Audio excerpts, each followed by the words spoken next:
Hello friends, welcome back to my channel advocate Sumbal. I hope you are doing great. और आज की video में हम बात करेंगे एक्ट और कोड के बारे में। तो जिसे हम हिंदी में अधिनियम भी कहते हैं और कोड जिसे हम हिंदी में संहिता कहते हैं। लीगल कॉन्टेक्स्ट में एक्ट और कोड दोनों ही कानूनी दस्तावेज होते हैं, लेकिन इनमें कुछ महत्वपूर्ण अंतर होते हैं। तो सबसे पहले हम एक्ट यानी अधिनियम के बारे में समझ लेते हैं। एक्ट एक स्पेसिफिक लॉ होता है जो पार्लियामेंट या लेजिस्लेचर द्वारा पास किया जाता है। ये सबसे पहला आप समझ लीजिएगा। एक्ट एक ब्रॉड लीगल फ्रेमवर्क या सिंगल लॉ देता है जो किसी एक स्पेसिफिक सब्जेक्ट पर लागू होता है। और एग्जाम्पल के तौर पर हम देखें तो द इंडियन कॉन्ट्रैक्ट एक्ट 1872 ये कॉन्ट्रैक्ट के रूल्स और रेगुलेशन को डिफाइन करता है।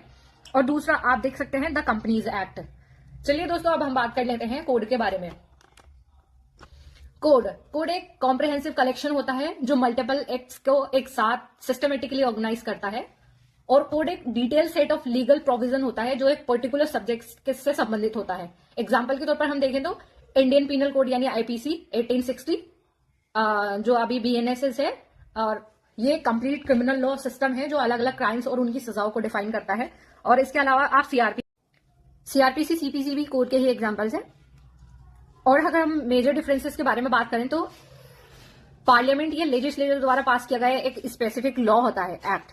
और कोड के बारे में बात करें तो मल्टीपल एक्ट्स का सिस्टमेटिक कलेक्शन है। और हम कवरेज की बात करें तो एक्ट यानी अधिनियम एक स्पेसिफिक एरिया को ही कवर करता है और कोड एक ब्रॉड सब्जेक्ट या पूरा लीगल सिस्टम को कवर करता है।